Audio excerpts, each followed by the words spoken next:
Почитувани, ситуацијата со коронавирусот во Македонија воопшто не е под контрола. На Македонија и се случува катастрофа во справувањето со пандемијата. Ова што граѓаните го живеат е хорор, кој не е виден во ниту една земја во регионот и пошироко. Беше најавуван нов пик есенва, Македонија веќе сега, во јуни, доживува втор бран на ново инфицирани. Според бројките, деновиве нема изгледи дека во брзо време ќе се подобри ситуацијата.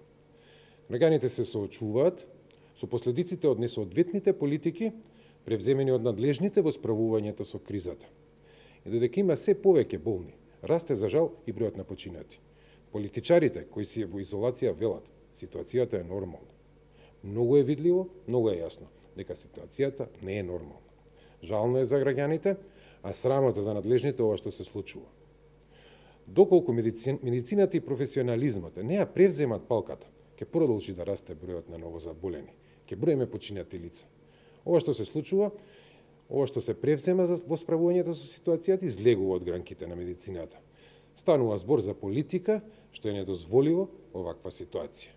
Мора да се стави акцент на здравјето на граѓаните и да се започне со вистински здравствени политики, зашто Македонија ќе остане изолиран остров. Здравјето на граѓаните е пред се.